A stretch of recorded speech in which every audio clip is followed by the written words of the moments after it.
Hello, Internet! We're back with Dark Forces. This is Dark Forces still 2. the second.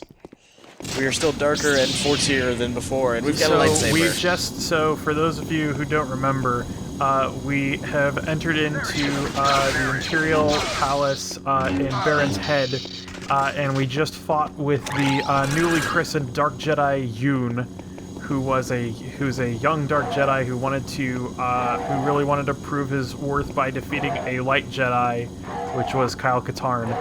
And right now we're just humping a robot? Yeah, right now we're just humping this gonk droid because I'm waiting for this fucking elevator to come back down because I missed the cycle.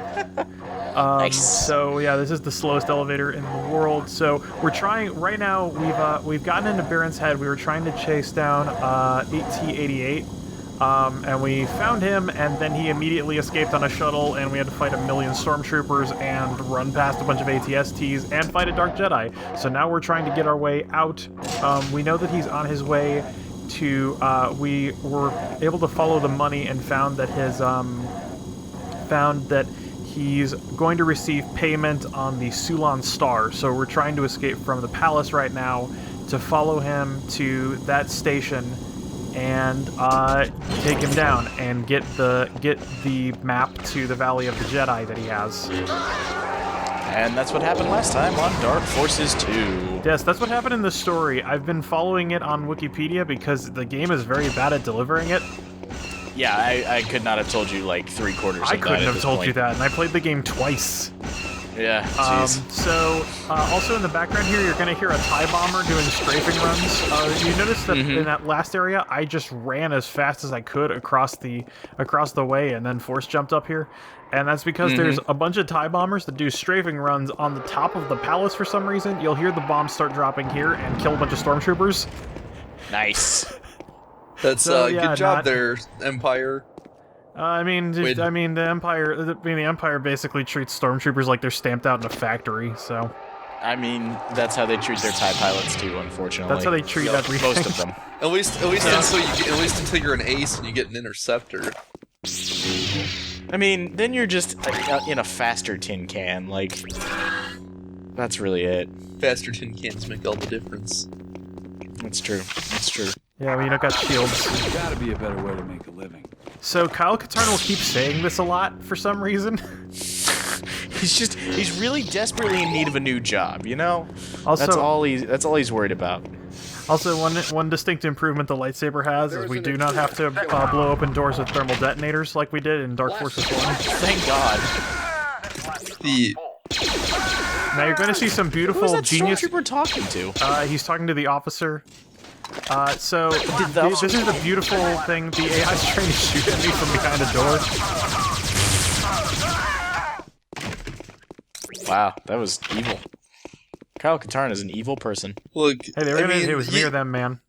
You complain, but like Invid, you're just saying he needs some money, and he tried to stop, but you know he had this job crisis. He was in poverty, and he just was like, this is the only thing he's ever been good at.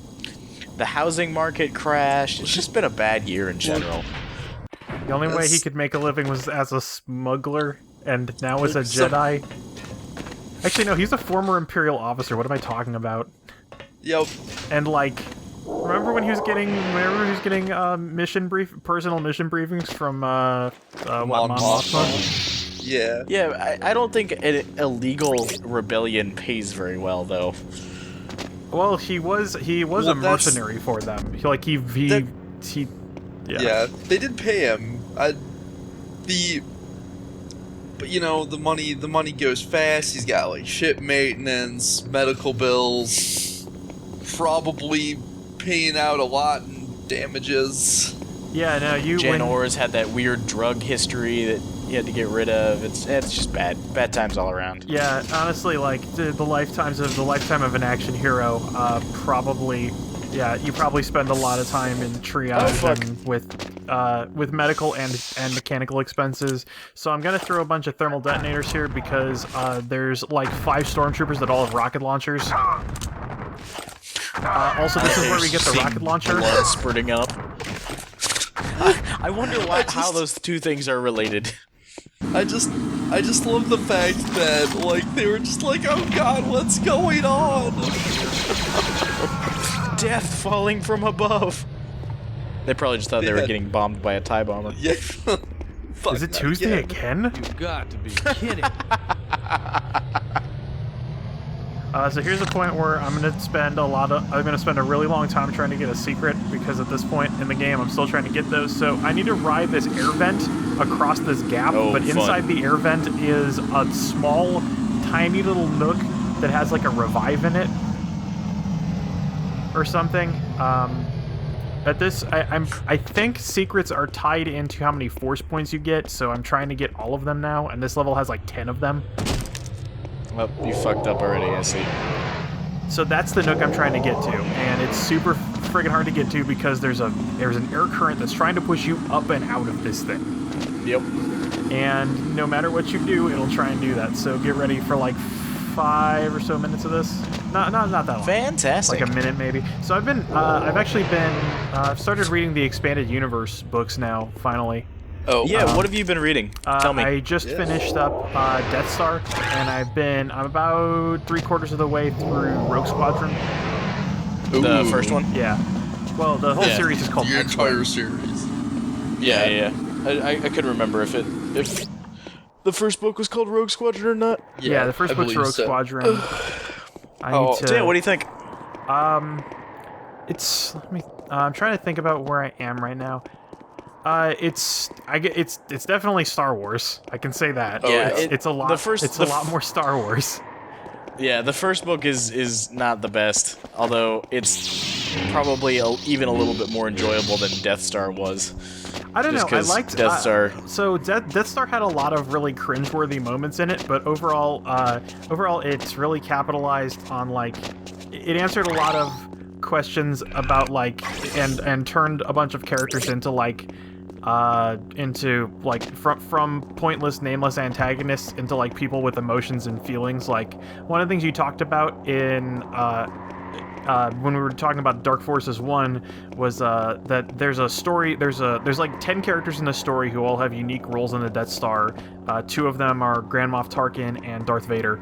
But then all the rest of them are like, there's a cantina owner, there's a TIE fighter pilot, there's like the architect, the lead architect, who is like she's like working with a guy who's just called the Old Man, who is apparently chief behind the Death Star's design. She's like consulting with him. But then the one that you mentioned was there's a guy who just got recruited to the Death Star and took the position just so he could fire the main cannon, or so his gunnery team could. And that's probably the most interesting plot line, because it doesn't go that far, but like you can see that he has a lot of pride in this position. He trains all of his men so that they can because the Death Star gun is like, if it fails to fire, there's like the 10 different specific laser batteries that all need to work together with the superconductor that holds the whole thing and then discharges that at a target. And if like one of those is out of phase, then the Death Star will explode. Yes. The whole thing will kind of phase back into it. So he's really proud of like before the Death Star gun's operational, he's running his men through like the drill to fire the main cannon, and they're really proud they can get the firing sequence down to like 20 seconds. And then it comes to the Death Star, when it is still under construction, is orbiting the prison planet Despair. But it's spelled super weird. It's like it's spelled with a Y and an E.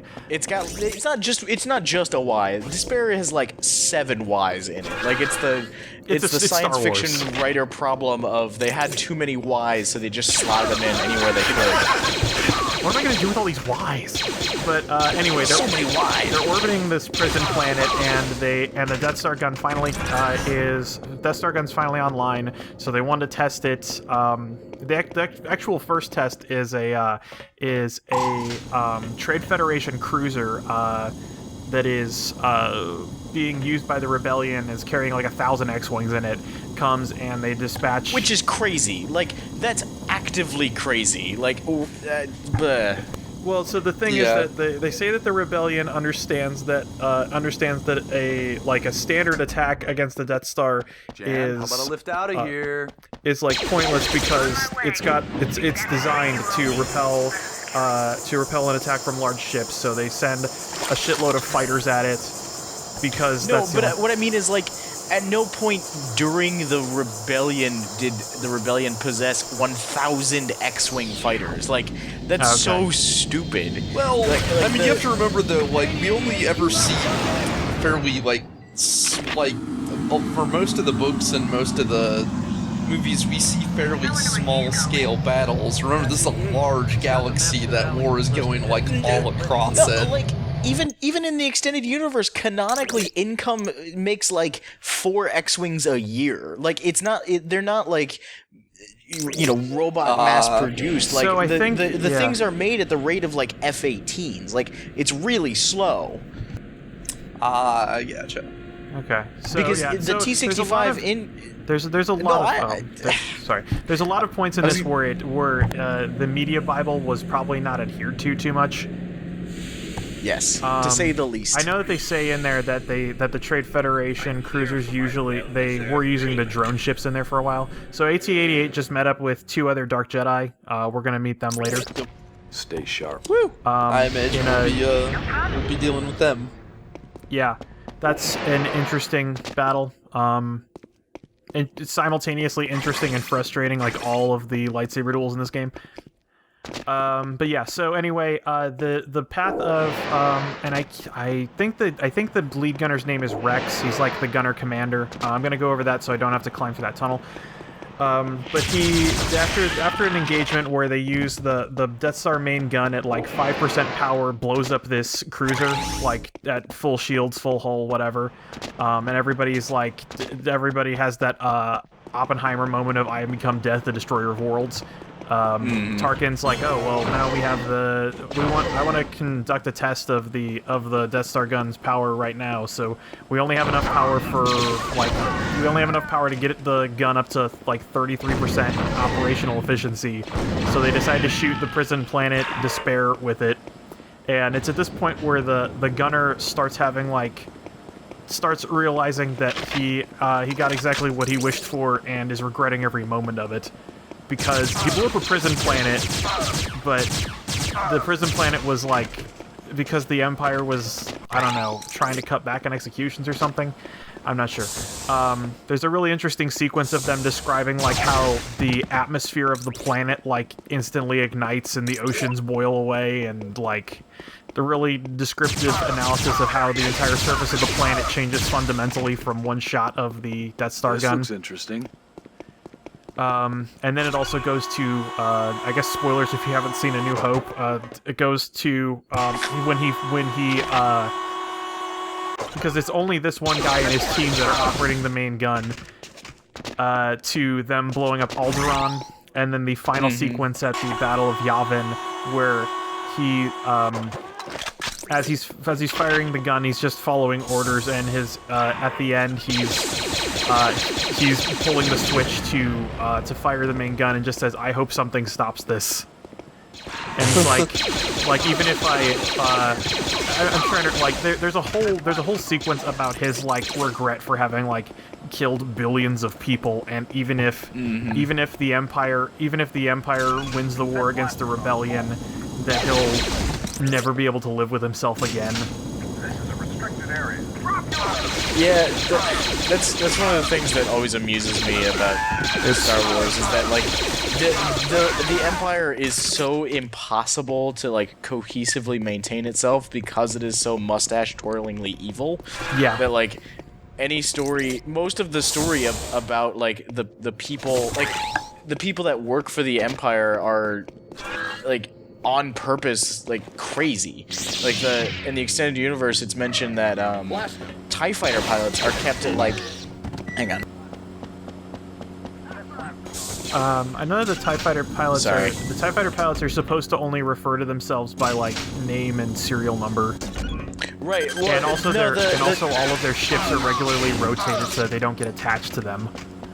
Yeah, TIE fighter pilots usually have their own, are allowed their own names and stuff. It's the stormtroopers that like are referred to by name and number, or by number.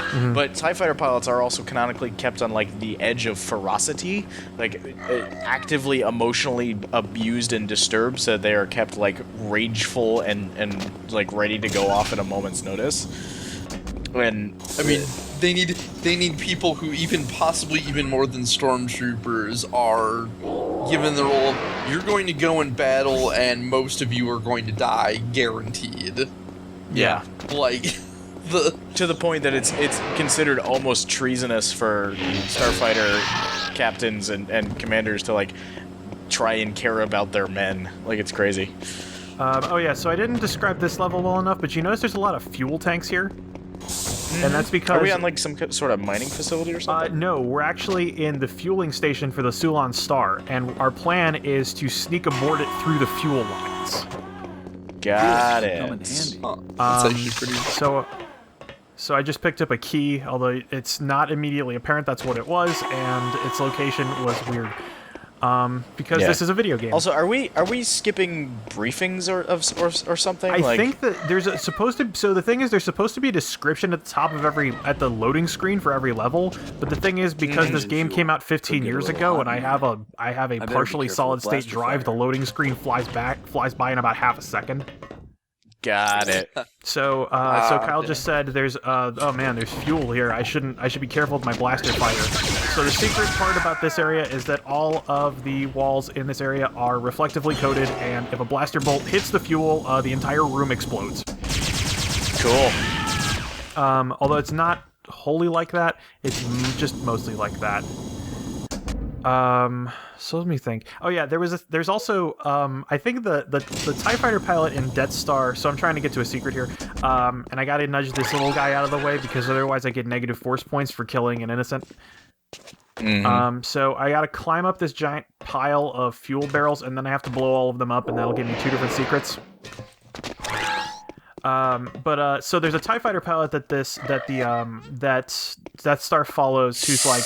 He was like, I guess he hadn't even seen battle before because he had no confirmed kills when he was transferred to the Death Star from the Star Destroyer he was on. And I love my favorite thing about him is early on they say that his name is Vil Dance, and they say this because his full name is actually Villain Dance. Oh my god. Yeah, there's a thing... That's fucking dumb. Yeah, no, it's great. And there's a thing in there where they don't... he's not, like, perpetually kept in a state of rage, but he does have a certain, like, fervor for battle. Like, during the engagement where the Death Star blows up the cruiser, and then the TIE fighters are scrambled to mop up the X-Wings because they're too fast for our turbo lasers, as the end of New Hope says. Because the turbo lasers are meant to fight, capital ships. They're meant to, yeah. Yeah, they're the main bad guys, yeah. Yeah. So he ends up killing I was gonna say, the flip side is that in most circumstances, like, snub fighters don't do much against a capital ship. Yeah. It takes massive volleys of proton torpedoes in specific configurations to affect them, yeah. Yeah, just to get through their shields, let alone everything else. Which actually is probably one of my favorite sequences from Rogue Squadron, but that's a different story. Oh yeah, you'll get a lot more of that. Yeah. So, there is a thing in there where during the engagement where the Trade Federation cruiser attacks the Death Star, Vil ends up he notices that all of the X-Wings are sort of avoiding trying to fight the TIEs basically, and they're just kind of rushing because I think they there's a second sequence in here where, because we follow one of the architects for the Death Star, one of the things she notices is that there's a second unnecessary thermal exhaust port next to the main one. And she can't figure out why it's there, because it serves no purpose. So what we're doing here is we're emptying the fuel out of the main fuel line. And we can't get in so here. We need to be able to go in so we can crawl through there, yeah. Yeah. You notice that they just keep getting bigger. And I was supposed to cut this part out. So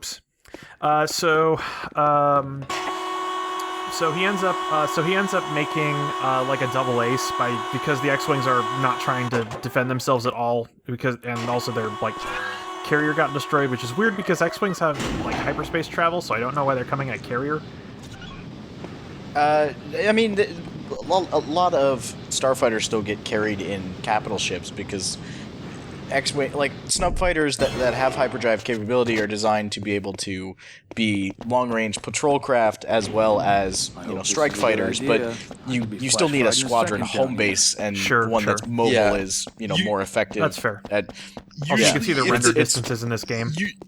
Usually when they're traveling by themselves, it's either because A, they're fleeing from an enemy and everybody's basically scattered and is going to reconverge, or B, because it's like a stealth mission and one of the advantages the X-Wings had was you can drop in out of hyperspace in a system and not necessarily get immediately noticed in the way a battleship would.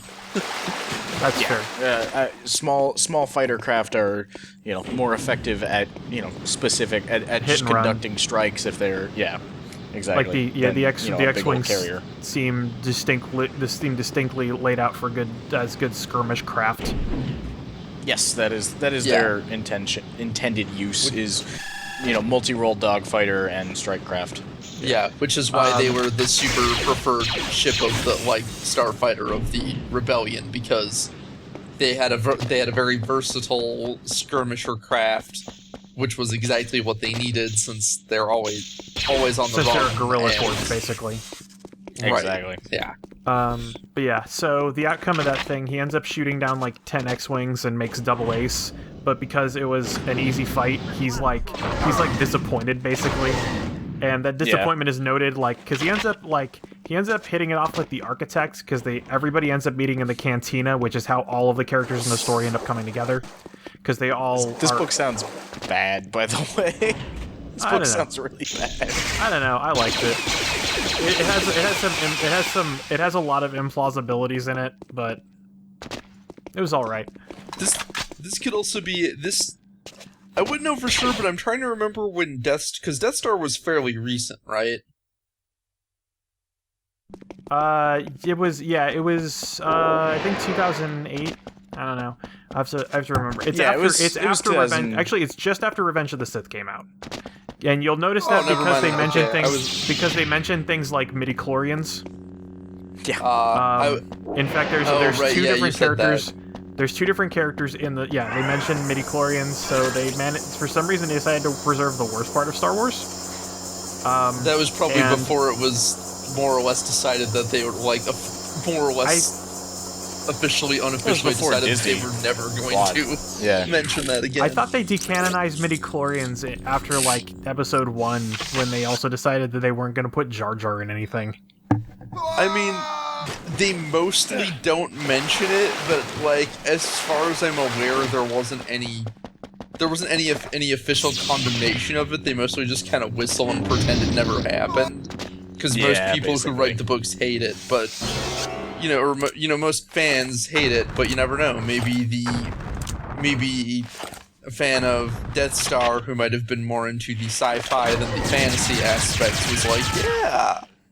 Yeah, this is a lot. Idea. This is also a very hard sci-fi book. It's weird because this is a Star Wars book that mentions things like Delta V and polar orbits. Yeah, it mentions actual orbital mechanics terms. Yeah, I mean the writers of the extended universe had a fair amount of ability to kind of do what they wanted within limits, major plot point limits. So I'm not surprised, but that also,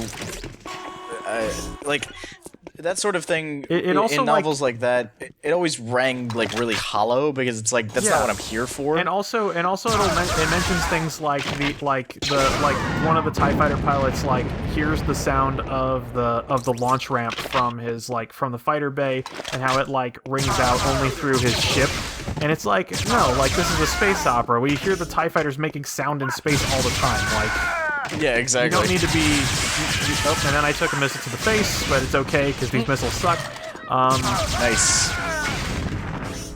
But yeah, I mean, like, the expanded universe is just so massive that it gets really interesting because eventually you get these, like, weird you get these out of genre stories that are still in the universe, like right, and also you know, that's like actually sorry, go ahead. I was gonna say, like, new Jedi Order basically is Vietnam for the Jedi. Yeah. Oh yeah. Totally. And Fate of the Jedi, like, basically gives the Star Wars a healthy dose of eldritch horror. And then adding into that, like, universe of fear.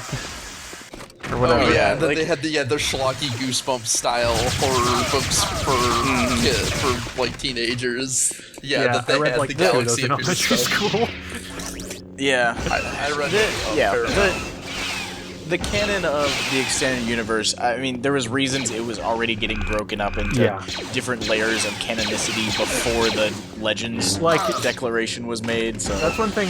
Reading the Star Wars wiki, I found out that even though Death Star was written before another book and the planet Despair is destroyed before the Battle of Yavin, there is another later book where the planet Despair is used again as a prison planet. Yeah, exactly. Despite how it was blown up by the Death Star. Yeah, exactly. The novel Death Star is interesting, but it's not apparently very good. What's again interesting is that, like, even in the more like canon compliant and cohesive aspects of the extended universe, you still get, like, this weird dichotomy. Like, so there's the Silver Star. Nice. That's actually really cool. Like, the X-Wing novels and all of the Rogue Squadron books are interesting in that they give a really good kind of overview of, like, small fighter starship tactics, but then you get the same characters in the Thrawn trilogy, you know, which admittedly was written first and is by an author who does more generalized space operas, you know, kind of with a focus on, you know, the fantasy aspect of it versus, like, you know, X-Wing. That's one of the things about the X. Yeah. That's one of the things about Rogue Squadron in general is that it has a very military feel fiction to it, which is, you know, its intended purpose. Yeah, it is exactly what it's supposed to be. It's supposed to be this. You get occasionally some kind of you get occasionally some kind of Tom Clancy vibes in there, of people kind of that sort of gun wank. That was a little too close. Yeah, well, and that's more Michael Stackpole's writing style in general than anything else. So we're putting a point into foreseeing because we will absolutely need that for the next area. Nice. And we just ran over the fuel lines to the Sulan Star and jumped on the outside of the ship. Woo! And that'll be it. Yep. Join us next time for Star Wars book discussions. Yes. Yep. Good night. The Star Wars Book Club. Good night. Good night. Book Club Star Wars. Yes.